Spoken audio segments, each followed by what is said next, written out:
Ciao amoloni lok lubo kakilo headlines ango matika teme wacha kotion ki district makiloni Rwanda kama kubiri dara imarawa piara pungwen wi achiel 91 namba malach ma kitika waji kucham dek kiki biak ni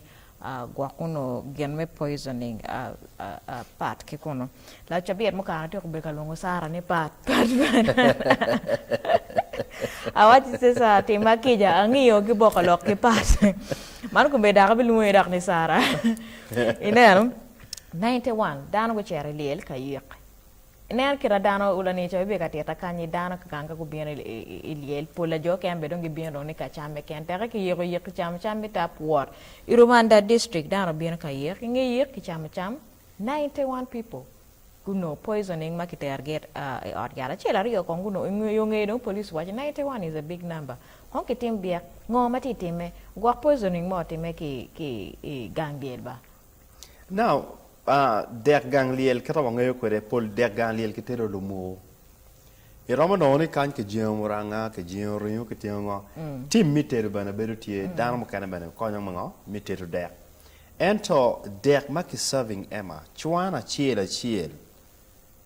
kane ki mierno wolo la robe ki rama wachini ngata chano rama miere dek chike wolo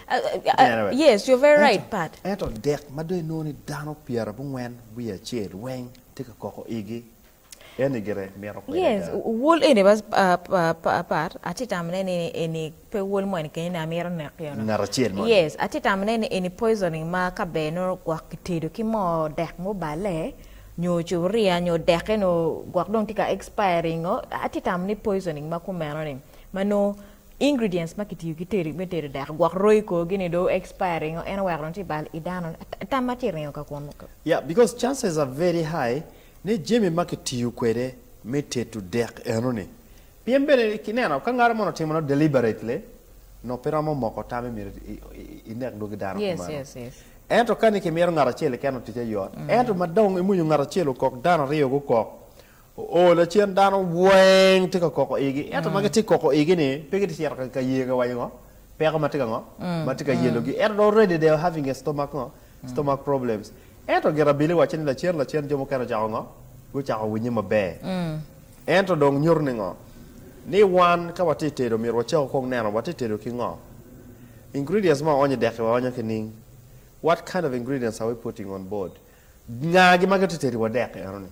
Piembele it goes back. Not a tikin will. Tera lok me kit me titu da cham lu mo ene. Ke chero joke ene kit me cham lu mo ba pat. Ki wache ni jomo kana kagiti teri moranga. Lu mo ene ki boli ye panadol pat. Ni wa ko cheko yoro. Pange ka adane ti kwe ento lok en lo winye madong. Anbera amunyo. Kino kane chero hotel mo kane chamo. Iki we've been to the hotels. Chamo rimo no yom full. Emi kwa ene chalo ki boli ngo. Ki boli ye panadol. Ento cheko yoro. Ka ini penye ke kere wache ni panadol no miro ke monya. Ka dak chero ki terapi madong tika reacting kom rimo koma eni. Dakta kono wache ni ngo ani yat no miro ke wang o nyono miro ke teri. Because all these are conditions. PM kene kwa wache ni ema in piro mato chai pero mo yar ke chai skartie pi benango pi benelia ci dong pingo dak dano chero ka tetu moranga dak kumi bana pele pingo man dano chero ka tetu mora kada ge meri ngo giteru ki panadol kun kum ngar mo no pelet are we not intoxicating our body are we not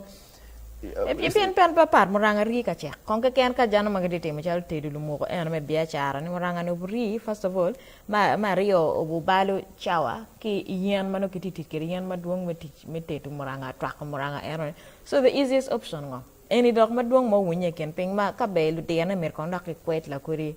lok en ne ka chalo chamari ka chalo boge ne me tike yot ento moranga ba yemi ki chele ken no cheka ento murangwan mir ko twak ko kong pichawa kong chaka ngwen ena nga tiki chawa ena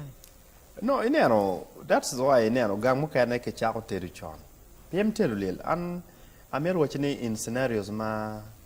kaka tik chalo ke igoro lel gi orne onyo yo poliel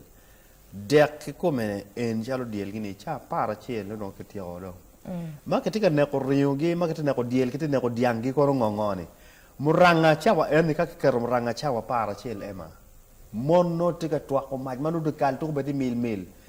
chawa dek mi udi ko chawa ngwen muranga no chok tika chera manyuti kaka cha ko teru chuan planning mo ne ma ke planning we ko dek chek chon la ko planning mo ke planning late bena kelo pero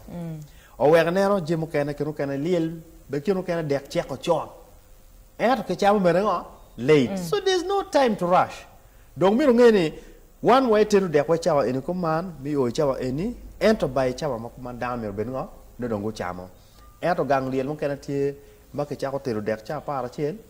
ke cha mo bena cha para di apart chiel kilo kan wacha chiel ario pola kar ke cha no ki yoko exactly yes. So that tells you scenarios kira no merdano planning ko de eno ke dong ni dano chamo cha par di ani eno la chien nakde we need to have issues of food poisoning and cha ke no kitiu ki mo kira waji ke mo dak manoti expired so mo dak mati expired ri dak mana kan ki chele wacha chel me kudiko kiti chamo ne wacha par chel problem cheni gwak kita ke gwak bene ko de we are nero tiji mo man pa chamo bene ni nero se juko chere kantene mi achel la ko de gwana en ma ko me beru yelo en ma ke wa ni